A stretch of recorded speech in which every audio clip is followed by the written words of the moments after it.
All right, what is up? Welcome in, GC Live fam. We made it. We're here. Week 1 is upon us. And not only is it upon us, I wasn't with you guys earlier this week, Chris. We have flown through the game week. It is almost here. We do have to wait one extra day with this being a Sunday kickoff. Still, I don't know, man, a little bit weird for me, a little bit hard to get used to, but we'll take it because that means we get to watch ball all day Saturday, then turn around and watch the Gamecocks on Sunday. Lots of excitement. I don't know about you, man. It did not feel quite to me like it hit, like it was a game week until I tuned in to Shane Beamer up there previewing the game on Wednesday, which for them is Tuesday, which, I mean, is taking the sort of game week routine to the absolute extreme. But we're here. We're going to talk about it. And we're going to give, after talking all off season long, our actual final true official South Carolina versus Virginia Tech preview. But first, let me tell you about our guy, Clint Hammond of CMG Home Loans, ClintHammond.com, 803-422-6797, NMLS number 71597. If you've listened to the show ever at all, we've been telling you for years now. We know not everybody's buying a house right now. But if you are about to buy a house or you're even thinking about kind of diving into home ownership, just call Clint, 803-422-6797. He's going to walk you through everything. He's going to make it very simple. He's going to explain all the options you may have. And, you know, interest rates aren't perfect. That's a fact of life right now. He's not going to kind of blow up your head and tell you what you want to hear. He's going to give it to you straight. And that's why we love him. Also, he's going to talk the Gamecocks with you as well. So shout out to Clint, our presenting sponsor here on GC Live. Yep, and want to tell you also about our friends over at Ferry Chevrolet. That's Fairey Chevrolet. That's ferrychevrolet.com. And people who are on the Insiders Forum and on GamecockCentral.com, Wes, will have seen Ferry Chevrolet. We got the Ferry Chevrolet Drive to Atlanta going on GamecockCentral.com as well. They are a family-owned car dealership, family-owned business, been operating and serving the community since 1926, conveniently located just off of I-26 between Columbia and Charleston. Local, trustworthy, always transparent. The business began in the Palmetto State in St. Matthews and was built on honesty, integrity, and a handshake. And even now, 2025, they still operate with those same principles to this day. Go check them out too. You'll see them on Gamecock Central. That's ferrychevrolet.com. See them throughout the season. You can also get in touch, 803-937-4531. Awesome. Like I said, we're here. We made it. We've done it. Shout out to everybody in the chat. See y'all active today. Appreciate y'all hopping on as well. Several folks, thank you for the congratulations. Mama's doing great. Baby's doing great. Everybody's doing great. And we're ready to talk some ball. Chris, where do we start, man? There's 100 different ways you could go with this, but like I said, I do want to start to actually dive into South Carolina versus Virginia Tech. I know there will be some overlap of South Carolina big picture, the position battles, all those different things that are I mean, we're going to have the most watched pregame in South Carolina history with 28 minutes to go. As Shane Beamer said, you want to know who the starters are? You want to know who the depth chart is? You can go out there and watch pregame and see the walkthrough that they're going to do. So I already can see the beat writers sitting there lined up, including our very own Jack Veltri. And we will relay that, I promise you, on GamecockCentral.com. But, Chris, I want to start one of the key spots that Shane Beamer started, Kyron Drones. And, you know, this dude, I know was a little bit inconsistent last year. It was a little bit, you know, he had some injuries that slowed him down, of course. And, you know, I think has dealt with some of the typical young quarterback things at that position. But when you're talking about a guy who can be dynamic as a runner, has the big arm, has the size, and even can – I think this is one of those guys that can probably go off at any point. You know, like the consistency maybe hasn't been there, but the ability to take over a game at times has certainly been there. Let me bring it forward, though. We know all those things. Let me bring it forward to this game, this matchup. What have we talked about all offseason? How many guys you have to replace in that front seven if you're South Carolina? So we're not in SEC play yet, but I think your J.R. Johnsons, your Justin Okoronkwo's, your Sean Murphy's, your Jaron Willis's, I feel like this is a pretty, like, the teacher did not just throw an easy quiz onto the desk to start the year. Like, this is a pretty tough task to chase this guy around all game on Sunday. Well, I think you got a bunch of different layers there, right? Because you do have the challenge of Kyron Jones, who is a guy that, like you said, inconsistent, yes, but has a lot of talent. Like, he's a true dual threat guy. So anytime you're going into a game knowing that you're going to have to play a true dual threat quarterback, that in and of itself presents some challenges. But then you go a little deeper, Wes. We know that they have a new offensive coordinator. Now, it's Philip Montgomery. So is there tape on Philip Montgomery's offenses? Do you know some of the guys he's worked under as well? Yes, you know those things. But it's game one. So how is he going to work specifically with Kyron Jones? What kind of wrinkles is he going to have, knowing that Clayton White and that defensive staff has studied and scouted everything that he's done, probably every offensive snap that he's been a part of in his career throughout the offseason. So that's typical game one stuff. The other side is, Clayton White, they're going to have some wrinkles, same thing. You've also got the massive turnover that this Virginia Tech roster had. That really, I think, is in all phases of the game. They've got, 40, 50 new faces overall in this roster.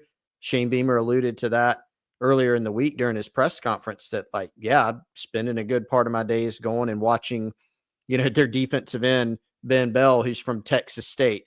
I'm going through and watching this player who was at a different school and he's changed numbers. So you have a lot of layers when you start adding it up. Game ones, Wes, can already be little challenging because it's your first game. You're trying to work things out. You're really going into this thing for South Carolina, trying to answer some of your own internal questions, but you've got a lot of questions going into this game just about Virginia Tech's offense as a whole and some new players and new personnel. How are they going to be used? How will they look? So it's definitely a challenge. No disrespect to, another team or two that's on South Carolina's roster, but, or their schedule rather. Would you have rather opened with one of those opponents? Probably so in some cases. So Virginia Tech is going to be a challenge from that standpoint. They're a team that we think is capable. We certainly know that their quarterback is capable of hurting you if you don't bring your A game. Yeah, no doubt. And man, coaches, I get the impression just in general, coaches hate game ones. Like, yet from a competitor standpoint, from hey, we got so much juice around you within the program, in the locker room, on the practice fields. I'm sure they love it. That's what you sign up for, right? But in terms of the prep, the game plan, the adjustments in game, it's got to be brutal. And we know how much Shane Beamer has sort of pushed for a preseason game, an opportunity to do a joint practice, anything to see your guys against other people. So, I mean, you want to talk about layers, you do have that layer on top of what you're talking about, which is most years, even in old school college football, before the portal, before all the changes, you still didn't know what you were going to get game one. What if that guy you're counting on, who just hasn't played as much, that guy you're counting on goes out there and is just not ready for the spotlight and just kind of gets, for lack of a better word, just kind of panics, What happens when they roll out an approach and a scheme on defense that you just truly did not rep in practice? And you want to talk about nuance and how, hey, let's run this route a little bit different against this look, against this coverage, against this shell. And then they come out here and do something completely different than what you repped. And now you're changing it up on the sideline. I do think the technology that they introduced last year, having the iPads, being able to actually look at the video on the sideline, show the guys kind of what you're seeing out there, it's got to be helpful. But still, you are taking what can be a thoughtful, deliberate process during game week where you're sitting down with all the guys. Hey, how should we attack this? How should we attack that? And now you're saying we got to decide right now. So I'll be curious to see with the, like you said, man, new offensive coordinator, new defensive coordinator. That's a lot of pressure on both sides of the ball in terms of this coaching staff to make those in-game adjustments. I tend to think the one thing that I don't know if you can out scheme a team on to an extent is what if, and in this case, you're talking about South Carolina versus Virginia Tech, like South Carolina's offense, VT's defense. Let's say we don't know what they're doing. We don't know what that looks like. What they're running, if South Carolina is able to run the football, may not matter. Like, you're not worried about all the different coverages. Yeah. They can run blitz you, like they can throw some looks at you. But if you're winning the line of scrimmage, I tend to think that kind of at times can erase, I won't even say a schematic advantage. What would you like? A schematic uncertainty. We don't know what they're in. So let's just knock them backwards. And that's something I know that these Gamecock fans listening right now, Chris, would love to watch a game one. They'd love to watch a South Carolina O-line just come out there to start the year and lean on an opponent and be like, man, they enforce their will. You can erase all that uncertainty if Attaway and Faison and all those and Lenoris have some room to operate and are just running the football.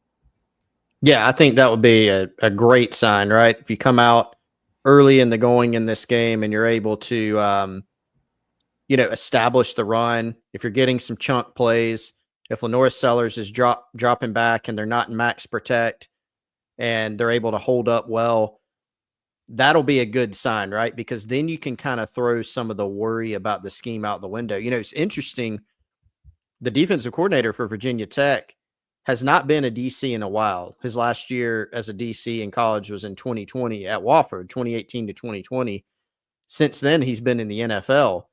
And folks in Blacksburg have seemed to, again, they haven't played a game, right? So we don't really know. They don't really know. That could be one of those like best laid plans things. And then it all goes to pot on Sunday night. But they seem to like the approach he's brought, the schemes that he's brought. But what is the best way to eliminate that, right? It is, you kind of go back, Wes, exactly what you said, being able to run the football. This is a South Carolina team just in general that I think we all believe is probably going to have to rely more on its offense this year to be more explosive, and this is oversimplifying it, to carry this team a little bit more. Whereas last year's team, now the offense certainly came along, right? We saw that. They put up some explosive plays. They put up some points. But that was a team that really, for most of the year last season, the defense carried. This year, you go into the season with more questions on defense, more questions on special teams than on offense, on paper. Of course, we don't play the games on paper. That's the fun part about it. So can you come out in the early going, establish the run, look better in some of the areas that plagued South Carolina early, turnovers, procedural things? You're right, Wes. They don't get to line up against a random opponent in the preseason, which would be great. That would be great for everybody. It would give us a better feel for a team going in. But what we heard about during South Carolina's closed scrimmages this preseason really made you think that this offense has got a chance to be more efficient, more explosive. This is going to be a nice test for them in game one against a defense that, frankly, because of personnel and scheme and it being game one, you're going to need to find some answers early. Can you come out and look how every Gamecock fan wants them to look in the early going? Yeah, for sure. And, I think there's 100 different scenarios we could present and how this thing could start out. And, you could have your typical, even this offense for South Carolina is really good this year. You could kind of have your typical game one. Things just aren't quite in sync, I guess. And I think that would be, I don't want to say a danger scenario, but the danger scenario is that the offense is a little bit off. We've all seen a game where the plays are there. You like almost make the big play and you can kind of see like one or two guys just kind of, they're a step off and it just blows up a potential opportunity. The danger scenario is that the defense is chasing drones around all day unsuccessfully, like he makes an impact on this game, and that the offense is kind of trying to, Sellers is not kind of trying to be Superman and run the ball 20 times. They're trying to spread the ball around, and it's just a little bit off, and you get yourself into a second half type game. How do teams this year, starting with Virginia Tech, now that they have had a year to watch Sellers, how do they approach trying to stop him? Talk to Sellers about this in the offseason. He said, we know I'm going to see a lot more zone. Like, we know teams know that when they man up and all the receivers run off the defensive backs, that it leaves grass that you just cannot leave with a guy like 16 there. I mean, we saw Clemson in the biggest, probably the most famous play of the year for South Carolina. Their guys get run off. They're spying Sellers. Even if you spy a guy like him, man, if he makes that one guy miss, which I don't know if Carolina's ever had a quarterback that can make people miss better than this guy. The spy does no good if he misses the tackle. So we're going to see zone, I think. If you're Tech, much like Illinois, you've had a month to kind of be ready for this, So I think it's fascinating, man. Like, I think we're going to see a nice, fun little cat and mouse game between Shula and this new defensive staff on the VT side. Now, does VT have the horses to keep up? That I don't know, because they're so new. Like, they have lost so much on both sides of the ball. They brought in a bunch of guys on both sides, but who are they? Well, and that's so important, what you said about seeing more zone, seeing more, seeing some different looks. Teams are not going to probably be able to come out and play zone the entire game against this offense unless you let them, right? That's the ideal scenario. Again, you play man against Lenore Sellers, you spy him, he can make you pay. You can have a great defensive call on, and as we've seen, have two guys hemming him in the backfield, and he looks like he's dead to rights, and then here he is. He's squirted out, and he's made a huge play down the field for you, whether it's in the passing game or in the run game. We saw both of those, many examples of both of those last year. So that's why it's so important for him to take the next step. And I do go back to comments that Sellers and Shula and Beamer have made about him taking the next step. That's why that part is so important. I think some fans have read that as, we're not going to let Sellers run anymore. No, that means you don't want to become overly reliant on a guy being Superman. Because here's a couple facts, Wes. Number one, as good as Sellers was at escaping sacks last year, and there would have been many, many more negative plays and sacks, South Carolina still gave up, 41 sacks last year? Way too high. So what does that mean? You've got to be much better in pass protection. And yes, that starts with the offensive line. It's also the backs and tight ends. And it's also 16 taking the next step of a pass as a passer, having that clock in his head, trusting more of the routes that are being run, the plays that are being on, trusting his arm, anticipating throws more. Those are important, because if they can get that part going, if they can get that part unlocked, then it opens up everything else. So that is really at its heart what the staff's talking about. That doesn't mean they want Lenore Sellers to never run the football again. You just don't want to be overly reliant on him making those plays, because as many huge plays as he made, Wes, there were still too many negative plays offensively last year, even with him back there. There were still sacks. There were still fumbles. There were still negative plays. That's what you want to erase. And so taking that next step in the passing game, and that's everybody working in concert together, that's so important. And I think amplified because teams are probably going to at least try to play this offense differently in the early going. Can you leave this Virginia Tech game, if you're South Carolina, with every other team on the schedule this year going, they figured some things out?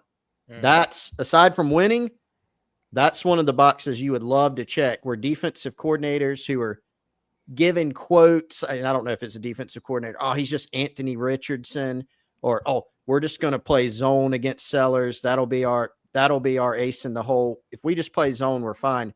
You want them watching back the Virginia Tech tape saying, we're going to have to figure some things out here because that plan isn't going to work anymore. That's what you want. Yeah, for sure. And, I still go back to, when Muschamp was here and RPOs were getting more and more popular, one thing that just stuck in my mind is when, I think it was Muschamp was asked, like, how do you stop RPOs? And it was, well, you have to be able to play man coverage. And, so if South Carolina executes on their end and teams want to just go zone, I think there's a case to be made, especially if these receivers are who we think they are, if this running back room is what we think it is. I think you can RPO teams to death if you can get that push up front. And so then you kind of force them back into some man coverage, you hope. And you just want to take away, you want to just make them have to not feel comfortable out there. And what I mean by that is not feel like, well, we're just like you're talking about, we're just going to sit in zone and feel good about it. If you start just, even if it's 5 yards a pop, but it's consistent, then you force them to mix it up a little bit. And then that's when you can maybe get some of your big plays. I will say the one devil's advocate I can say to give the O-line a little bit, not a pass, but a little bit of a caveat too, is when you have a stud runner like Sellers, they will escape sacks for you, but they are also prone to hang out and chill, knowing they can escape, right? So the best example, and I think Shula was referring to this play. I think he's mentioned it. I don't know if he said it specifically, but the huge play that Sellers made, one of the huge plays against Missouri, where I think it saved the game, even though it wasn't one of the biggest plays. 3rd and long, he gets out of another possible sack, flips the ball out to Brady Hunt, who catches it, falls forward right at the marker for the first down. Next thing you know, South Carolina drops down, scores. This was kind of the first of those big fourth quarter drives for touchdowns. Well, you look at that, especially in the moment, you're like, Sellers, Superman, broke the tackle. How did this free rusher get there? But then you go back and you slow it down. You're like, well, if he had kind of a pocket mentality there, ball snapped, he gets the ball out the first time to Brady or to whoever, and you have the first down without doing all this moving around. So, right. Your stud quarterback, because they are capable of making those big plays, will get you in those and they'll get you out of those. So I think I've said this all offseason, every superstar that can run and throw, and he can definitely throw no matter what this silly narrative is, completed over 65% of his passes last year, which was second in the SEC, only behind Quinn Ewers and Jackson Dart. So third in the SEC behind those two. And when you have a guy like that, just like with Josh Allen in the NFL, Lamar Jackson in the NFL, you're going, where's the line between hanging out, making that big play, or let me take this easy throw. Let's not get me hit. Let's not risk anything. And let's make it 2nd and 4. And I think every quarterback with his ability kind of has to walk that line. And it's never a perfect line. Like you're constantly, it's easy to sit there from the stands or at home with a replay. Why didn't we do that? Well, it's because you got 300-pounders trying to tackle you as you're making these decisions, Yeah, for sure. But then that's the growth, right? Like, I feel like we have said this. Wish I had even a nickel for every time we've had to say it, or that I've actually said it. Like the progression, even in year one, we saw in the passing game, in the running game, just looking more comfortable, cutting back on turnovers and making better decisions from game 1 to game 12. What we saw from Sellers there, it stands to reason he's going to grow more with another offseason and then potentially throughout the course of this year too, Wes. So, you're right. You love having a player that can get out of some of those plays when they inevitably go bad, because they will. There will be plenty of offensive plays this season this season that for whatever reason, and there'll be a variety of them, that don't go well. When you play against the competition they do, there's going to be some on Sunday where a play does not go right. How can you overcome those situations on a play-by-play basis? Lenore Sellers can be an equalizer for you. Not just an equalizer. He can take something terrible and turn it into a huge play. But the key is to go back to the beginning, exactly what you said.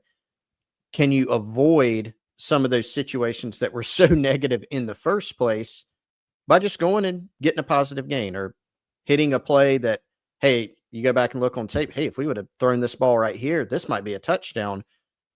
Getting more and more comfortable with those. And so that's what has been such a huge emphasis this offseason. When inevitably something goes wrong, somebody misses a block, the routes aren't open, whatever it may be, yeah, he can go make some of those plays for you that we're accustomed to seeing from him. All right, man. We'll give our score at the end. Do you have your score in mind, or is this going to be an on the fly? It's probably going to be an on the fly. I've thought about it a little bit. Are you already at a score point here? We're going to be making it up. No, I have a score in mind. It's just, okay. It's kind of like when you get ready to order on the menu. Do you change your mind at the last second? Does something, catch your attention that changes your mind as we're having this discussion? But I kind of have a score in mind, but let's tease that by, do you have, I think we played this game a little bit last year. Do you have a what's it take to win this game number in mind? Like, it'll be like, hey, if you score 24, you feel pretty good. If you score 30, you feel great. Do you have an idea of what it's going to take? Yeah, I've thought about that a little bit because I've tried to build in, it's game one. There are new faces on defense. There are also faces that aren't necessarily new, but are stepping into a much bigger role this year. Nick Barrett, Monkel Goodwine, J.R. Johnson, etc. There are a bunch of those guys. I don't think you can just gloss over South Carolina's defensive losses, even if you felt great about the talent on the team. And I think you do have to give some credit to Virginia Tech and Kyron Jones with what they may potentially be able to do. So I don't look at this as, you score 17 points, you're good. I don't think it's safe to say that. So I think if you're Carolina, like my number would probably be, you need to score, 27, 28 points to really feel good about this one. That's not necessarily going to be my final score prediction, but I do think you would, like if you tell me like South Carolina can eke out 24, I'm not going to feel as good about it at that point because I think you've got to give some grace to specifically defense and maybe even special teams going into this one. Yeah, and early preview, I'm kind of with you. Like I feel like I was watching. I did watch week 0 a little bit. In the hospital room, and man, some of it was kind of ugly. Like it just. Oh, yeah. These early games can be a slog. So do you get into one of those defensive battles where that kind of, no matter the fact both teams are capable of putting up points, does it kind of just take over? Both sides kind of tighten up a little bit. Both sides get a little bit more careful because it is so low scoring. I mean, that can always happen in a week one. But if you give me these two teams in a vacuum and you say what's most likely, I think a track meet is more likely than just a 10-7 old school like 1995 type battle. With these two quarterbacks, like right. I could see both defenses having their shares of issues just because of what they're facing. And you look at some of the stuff from VT, and again, I mean, I've been reading about them too. I could name a bunch of their guys, but they'd just be names at this point. Like a lot of the guys are new, and I get the impression though they feel a little bit like South Carolina did last year, in my opinion. Like they are transfer portal heavy. They have liked what they've seen in practice. They have a couple of running backs that I think they're very high on. They've replaced their entire receiving core, basically. Some of those guys they've lost on offense went to the portal. The Lane kid ended up being a phenomenal receiver for them that transferred in. And what's his first name? Brian Lane is his dad. Jalen Lane. Yeah. Carolina looked at him a little bit out of the portal. And, he's going to the NFL now.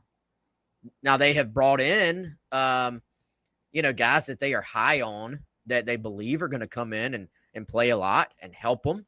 And, I think there's a couple of names Gamecock fans will recognize in there. Dante Lovett, who is kind of a slot guy that don't believe he's necessarily a starter, but is in the mix there. Keelan Adams is in this receiving core. That was a target that South Carolina thought they were getting at one point. But a lot of the guys it seems like they are going to rely on offense are going to be these transfer portal guys. They're unknowns, but I think they feel good about them. Donovan Green at wide receiver is someone that South Carolina, I think, flirted with early on in the portal. He had a very strong start to his career and has dealt with injuries, but as if he's back to his old self, is a potential difference maker. I do like their running backs. I think they kind of have a little bit of a two-headed deal there. Marcellus Hawkins is a guy to know there for them. Tevion Green is the other guy. And, I do think Virginia Tech does have reason to have, even though they had a disappointing year last year, they're going to have some hope going into this game. I know some people are predicting a blowout. I don't know if I can get there, man. If South Carolina goes into Atlanta on a week one, notoriously week ones are just sloppy. Neutral site game against a Power 4 opponent. If they go in there and beat them by 3 touchdowns, sound the alarm, dude. Like this team is well ahead of about any that we've seen in recent South Carolina memory, if that's the case. Yeah, that's a good point. And, for Virginia Tech, I think they're looking at it as, and Shane Beamer brought the statistics up. He had the receipts of how many close games they had last year. And you might say, well, yeah, that was last year. They didn't win them. They were close. And they lost a bunch of those guys off that team.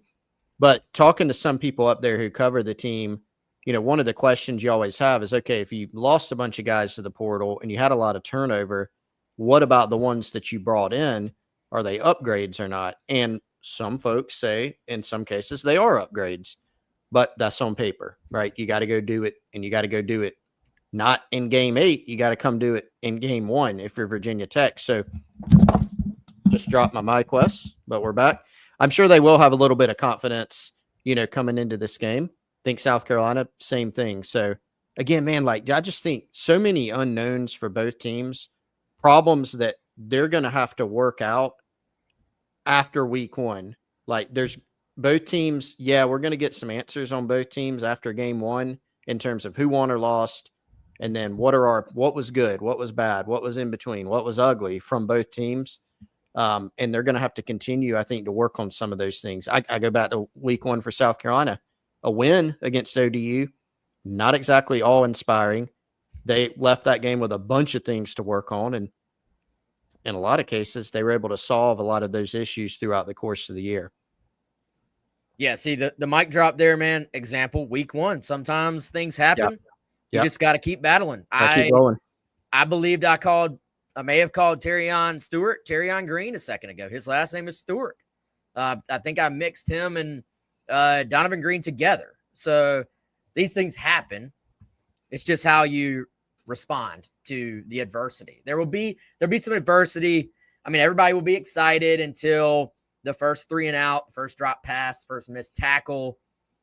Have you seen those memes that have been going around, or tweets that have gone viral where it's just like Monday, or it's like January, can't wait for football. February, can't wait for football.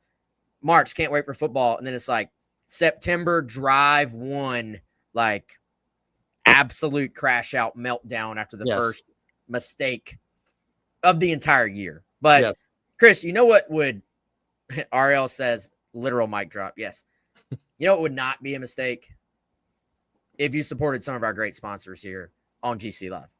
100%, especially Palmetto Golf and Belts at palmettogolfing.com. Our guy, Brandon Cohn, longtime GamecockCentral.com subscriber. He's a member. He's a big Gamecock fan. Go check him out. Brand new shop. storefront online at palmettogolfing.com. See him on the Insiders Forum if you're over there, as you should be. He's always got some specials that he's running, some cool deals. If you're a golfer, check out the custom golf gloves, custom golf belts, custom golf tees. They're available in a variety of designs. The cross design, he's got the palmetto tree and moon, garnet, blue. He's got all sorts of color combinations where you can check them out. If you're not a golfer, that's all right. Go check it out and grab a gift for one of your favorite golfers. Birthday, Christmas, always a good time for a good golf gift. And you don't have to be a golfer, Wes, for the needlepoint belts. They're custom made. They're a lot more affordable than a lot of the other options you're going to see online. Go check it out, palmettogolfing.com. See if you can find something that you like. I bet you will. Support those that support us here at Gamecock Central and on GC Live. That's palmettogolfing.com.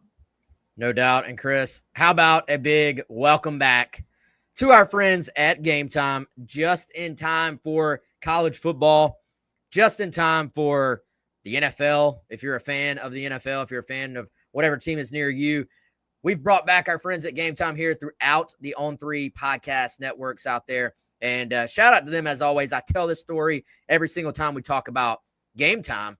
When I wanted to go to the World Series, we said, look, the Braves make it. We're going regardless. We're going to make it happen. And this was before they were even one of our sponsors here. I tried all the different ticket apps. Where did I end up? I ended up at Game Time. Excellent experience. It'll be an excellent experience for you as well. One of the great things about it, fees are included, man. Everybody's been in that situation where you look at the ticket, then you click it forward, and then it adds, the fees, and then it's way more than you thought. No surprise fees at checkout. They have this thing going right now called Zone Deals. That means you can save even more when you choose a section and let Game Time choose the seats. Throughout the season, we'll be telling you about many, many parts of this app, the lowest price guarantee, the Game Time ticket coverage, all those different things. All you need to know right now, maybe even if you're thinking about going to the game on Sunday, I've got it pulled up right now on the app. Go on there, get your tickets, take the guesswork out of buying college football tickets with our friends at Game Time by downloading the Game Time app, create an account, use code OWN3 for $20 off your first purchase. Terms do apply, but if you redeem that code OWN3, you will get $20 off your first purchase. Swipe, tap, ticket, go. Download the Game Time app today. How about that, Chris? How about that? Sounds amazing. You know what else sounds amazing? Yep. The fact that we're going to be watching ball. Yes. And it is right now 2:39 p.m. on Thursday, which means we've got some easy math right now, man. Because it is an afternoon kickoff, that means in Friday, Saturday, Sunday, exactly 3 days, you are going to be sitting there like ready for kickoff at this exact moment in a few days. And you're going to be nervous, but you've waited all off season for this. Chris, who are you most excited or most interested, most intrigued, however you want to take it? Who are you ready to watch and get that first reaction? Like on Monday, we're going to have one of my favorite shows of the year. That's when we turn around and react to what we've seen. We'll have all new data, all new reactions, all new insights.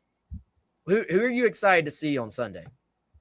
Man, I've actually got to start with Faison, with Rasul Faison, and is part of it because it was such a saga, such a process, and we talked about him so much this offseason because of the waiver, the NCAA situation. Yeah, I mean, maybe, right? But I think I would feel the same even if he had just rolled through the offseason and we knew 100% he was playing, because here's a guy that was an 1,100-yard rusher last year. He brings a lot of attributes to the table for you. He's thought of as a guy that's either A, going to start, or B, play a lot. You've got an opening there because you don't have Rocket Sanders. We were super intrigued to watch him play last year. That turned out quite well. And so I've got to go with Faison, because I think Mike Shula is going to come out, try to establish the run for sure.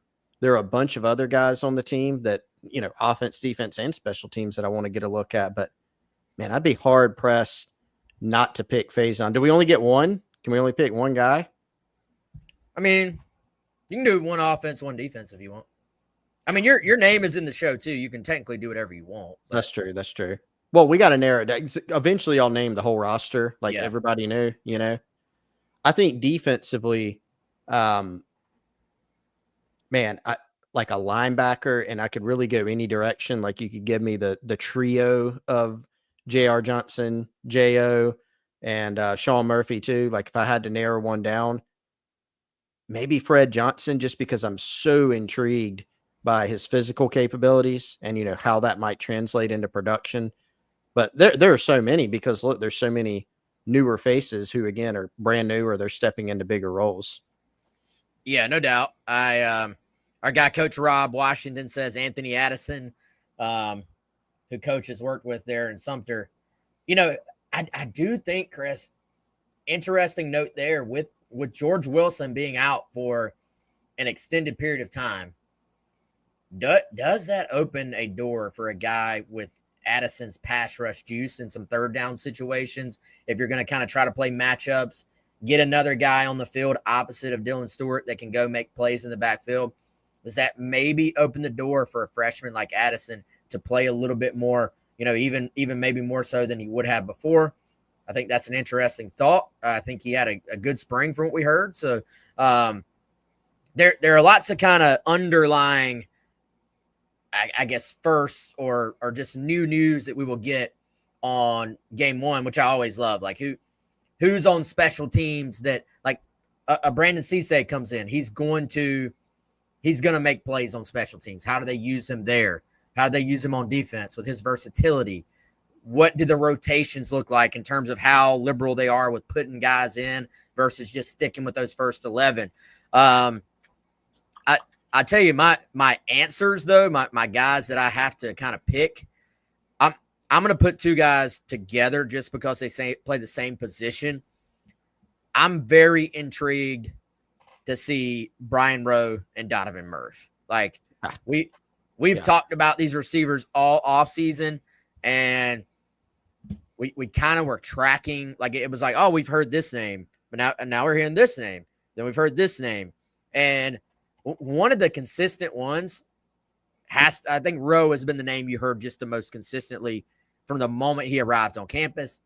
Murph has come in and he has done what we thought he would do in terms of being that guy that could go make plays. I'm so curious to see now, are those guys in the coach's eyes like ready to go be like a huge part of this offense, or is it more kind of that slow burn? Even go back to Alshon Jeffrey, one of the most stud receivers we've ever seen in this program's, not just modern history, every like go all the way back. Mm-hmm. Remember all the just like get him on the field. Where's Alshon? He's not ready. Now, whether or not that was the right decision or not, I think he scored 3 touchdowns the first time they started getting in the ball that game against Kentucky. That was like midway through his freshman year. So is it Rowe and Murph? Like, are they running the routes the exact way the staff wants them to? You know, are they consistently knowing all of their assignments? Can they take snaps from, you know, a Harbor or a Mazio or a Jared Brown, you know, or a Dre Jacobs? Or is it more, hey, you're freshman, we love your upside, you're just going to kind of rotate in? I'll be very curious how early does one or two of those guys start? I mean, you can't rule it out. So I'm excited to see those guys play, but I'm also excited you can learn a ton about how a staff feels. That's part of the reason why we do that snap count every week. You can tell how coaches can say whatever they want. They can't coach speak out of the actual snap count. That's right. So what does that look like, man? I'm excited to see. Yeah. I mean, those guys would definitely be on my list. You know, I was trying to limit myself, but Wes, you know how long I've been a Donovan Murph fan for. And I think the one question was, hey, he's the only one of those 6 freshman receivers that didn't enroll in the spring. He's coming in the summer. How behind will he be? certainly you're behind. And the good news is he's from Irmo, right down the road. So he hung out during spring practice a lot, but he's not out there in pads running routes and all those things. But the indications are he's adjusted quickly. Not super surprising. Rowe has always been there. I think Jaden Sellers, Lenoris's brother, I think started to push even more in the preseason. I think Malik Clark's done some good things. So I do think even within that 6, there's kind of maybe a little bit of a pecking order arising, but I'm with you. Like, how many snaps and how early for those guys? Shane Beamer seemed pretty adamant that, like, some of those young guys are going to play at receiver, and then we'll see if even more of them are going to play, which to me kind of indicates, hey, we're going into this game planning on playing this guy and that guy who we didn't name, maybe a few guys. If we can get up, maybe more of them are going to play. But I do think that they feel like a couple of these guys are ready to at least play a role. How big of a role? That's one of those many questions that we've got going in. Gonna be fun, man. Gonna be really fun. I know, Chris, we obviously, like, we both went to Carolina, but we try to be neutral. We try to do the media thing, do it professionally. Are you, just be honest, are you gonna have a grin on your face when Murph makes the first catch of his career? Like, are you gonna is it gonna break through just a little bit because you've been high on this guy? You've watched him play for so long at this point. Like, you got to let a little smile come through, right? I think it's going to be like the Robert De Niro, like, impressed, face. Like, yeah. And depending on, man, we've seen him in practice make some pretty impressive plays. The limited practice windows, like they even put a picture of one of them out, like a one-hander. Like, he's capable of those types of things. Now maybe it's a 6-yard out route or whatever, but yeah, I think definitely one of the guys I'm excited to see. Dude, that one-hander, not all one-handers are created equal. Sometimes you got a one-hander that it's just kind of like it just kind of sticks in there. That looked like see if y'all can see me. That looked like a full extension one-hander, like Alshon style. We didn't see the whole play, but you definitely, the fact that his arm was all the way out and he hauled in that ball on a deep ball. Yep. This kid's good, man. Like, all especially him, Rowe, but really that whole group. I think it's going to be just fun to see.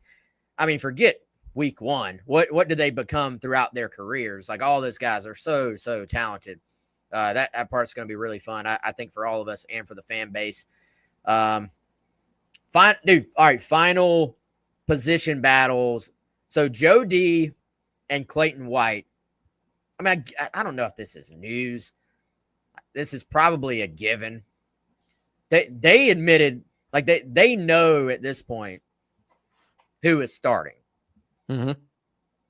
So do you still have ongoing position battles from a global standpoint? Like, just because you start this week does not mean you start week 2, week 3, etc.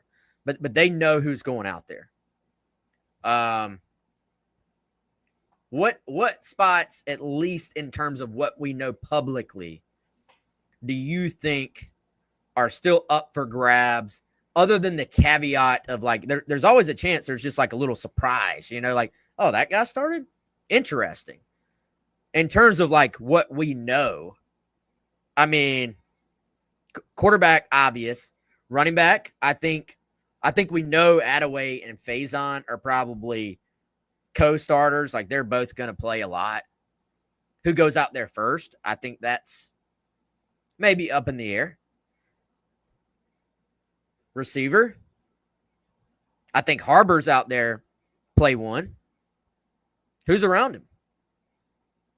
Yeah, I tend to think in game 1, again, this is not like I'm reporting this is an absolute fact. I tend to think these are all our opinions. Yeah, I think Harbor, Jared Brown, and Maceo Bennett as the veteran returners probably get the starting nods, and then the other guys come in. You disagree? No, I think I agree. I agree. You're looking like, I don't remember. No, I'm just thinking. Don't forget Vandrevius Jacobs, if you're thinking about the next line. Now, could that evolve? Absolutely. You just told a story about how freaking Alshon Jeffrey didn't start early in his career, right? Yeah. So it could. I think when you look at the offensive line, not that this is maybe the only question, but I think the biggest question has been who starts at one of those guard spots at left guard. You've probably got, 2, 3 guys in there? Shed Surratt. I mean, this is not a new notion that Shed Surratt could potentially start. You said that, I think, in May, that he had a great spring, was carrying that over. It seems like he has carried that over, Wes. One of 37 guys on the Sean Alexander watch list for the top freshman in college football. But he's a freshman. So is it safe to say Shed Surratt's going to play this year? I think that's safe. Does that mean he'll start snap one? I don't know. So Shed Surratt, Nick Sharp transfer in. RJ Newsom maybe in the mix there. He could play center. He could play either guard spot, really. That's one for me. Maybe one of the edge spots. Is it Brian Thomas Jr.? Yeah. Is it Yeah. JT Green? Cut it off. Let's stay on O-line for a second. Okay. So Josiah's starting at left tackle. Boaz is starting at center. What a story that is, man. That has gone way too quietly. They plucked this guy from Troy. Nobody even knew he was in the portal. And now he is a surefire starter for South Carolina in the interior. Great story there. I think we've heard enough that Tro is going to be a starter at one of the guard spots. I think that's right guard. But certainly he's more than likely going to be a starter at one guard spot. The other two, like you talked about, left guard and right tackle, have seemingly been, in flux a little bit, up for grabs, however you want to say it. Competition was ongoing. I tend to think Henry gets the start at right tackle, if I'm just giving my guess, right? And I tend to think, as we sit right now, I think Surratt plays, but one of the older guys starts. Now, is that Sharp or is that Newsom? If you had asked me that coming into camp with all those scenarios, I would have said Sharp. If you made me pick one now, I actually think there's been a little bit of extra buzz around Newsom the last few weeks, it seems like. It was kind of quiet around him in the spring, in my opinion. So is there momentum there? If you just said, well, shut up and pick one, I would maybe say Newsom starts at guard and Surratt plays at guard with Tro as the other guard. Going to the defensive side, I don't you get the feeling, did you hear what Clayton White said last week about DQ Smith at safety? Mm-hmm. He said, that's my guy. That's my teacher's pet. Like that's, yeah. Trust is one of the most important things to any coach. I got to trust that extension of me on the field is going to go out and respect, like, that he is playing with my name, basically. You know what I'm saying? Like, coaches want guys they absolutely trust to do what they want on the field. I kind of feel like Brian Thomas Jr. is a guy who that staff has just always had a lot of trust in. Like, Kyle Kennard came in, and it was just like, all right, this guy has to start, right? Like, we love you, BT, but Kennard he's a little bit different. BT didn't transfer, waited his turn, had a very productive year last year as the kind of number 3 pass rusher, number 3 edge. Could you make a case that maybe a JT Gear rolls out there? Of course you could. I don't know, man. I would just be personally a little bit surprised if it was not BT and, of course, Dylan Stewart on the other side. Yeah, that's how I see it too. I think I'm tracking totally with you. BT's played a lot. He's been a co-starter kind of at times in his career too. Yeah. JT Gear started the ODU game last year over Dylan Stewart. Now that was short-lived because he's Dylan Stewart. But just a data point to keep in mind there, I guess you could say. Yeah. How do we feel about defensive tackle? Barrett is starting. Here's my question for you.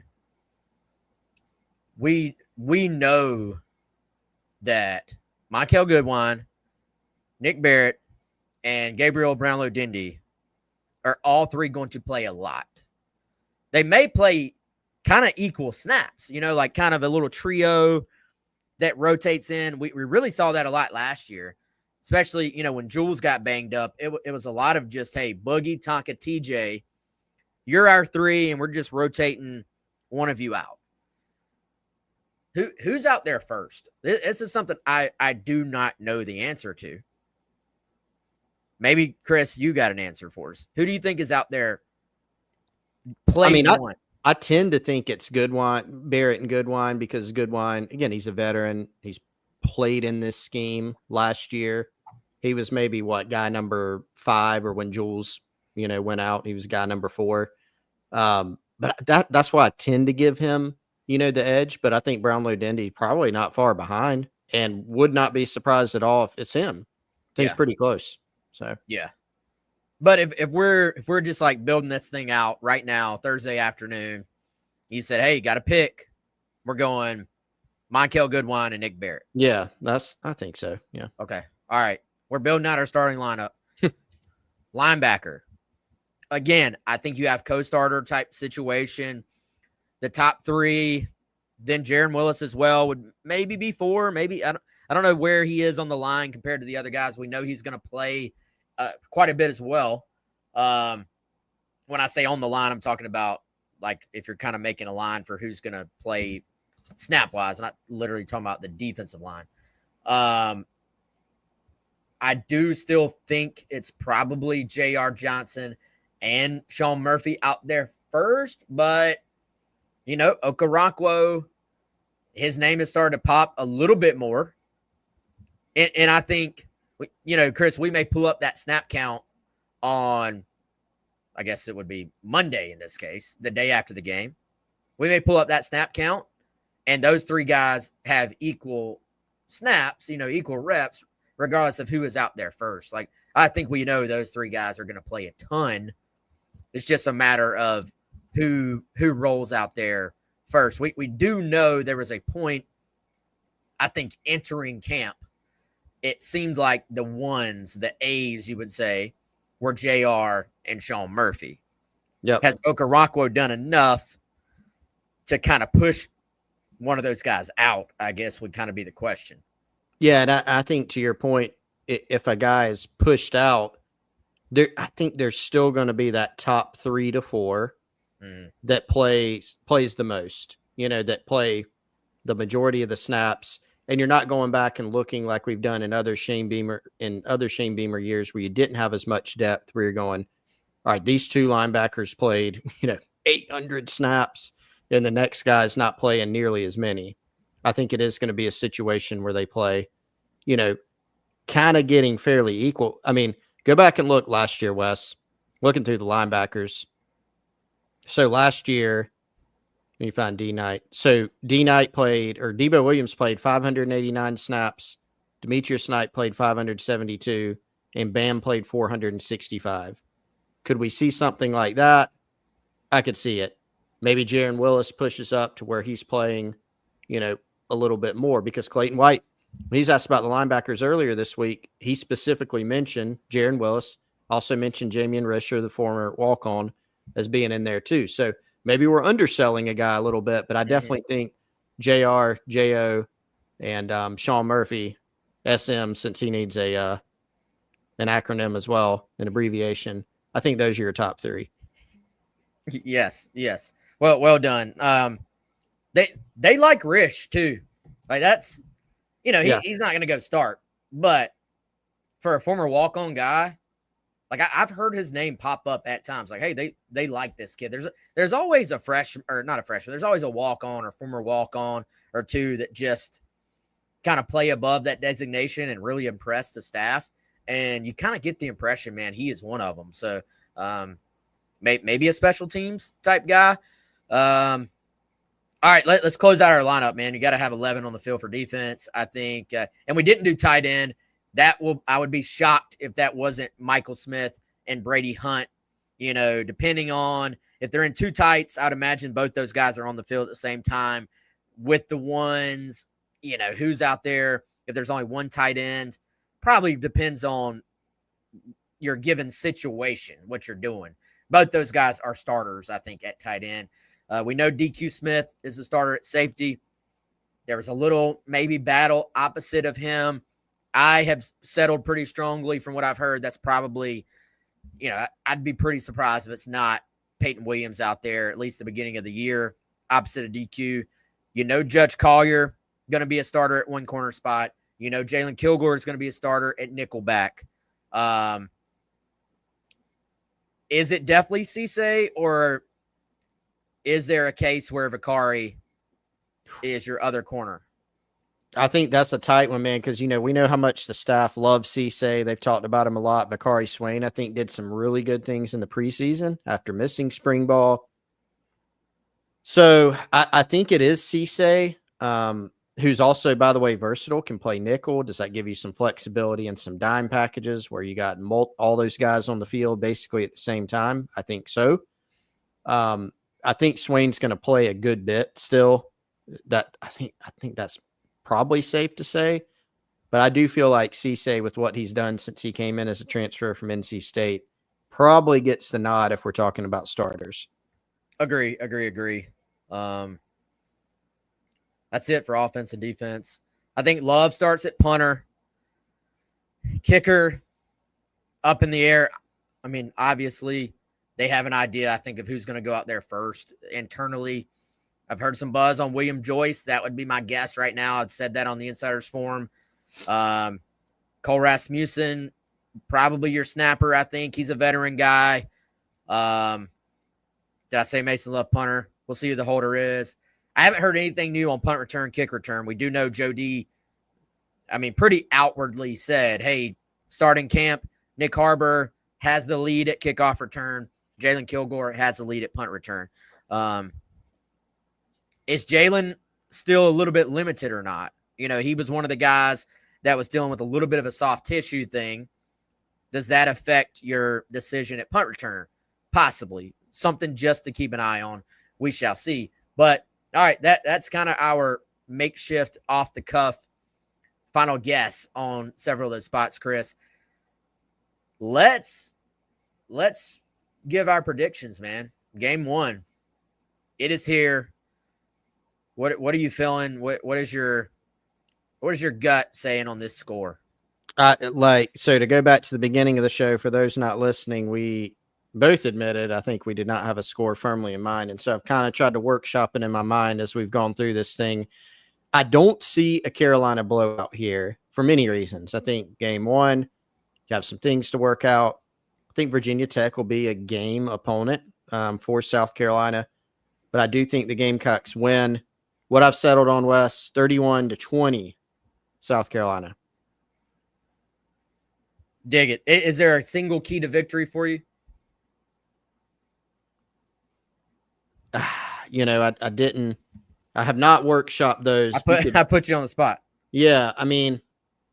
Man, if you can just boil it down to one, this might be the most cliche one in the world, but I think you've got to play just a clean game. I think if you go back to some of the game 1s that we've seen lately, they've been marred by, problems. And that can, if you go back to the UNC game in 2023, what was that? Couldn't protect the quarterback. That was the biggest thing. If you go back to last year against ODU, you played well on defense except for a couple huge explosive plays.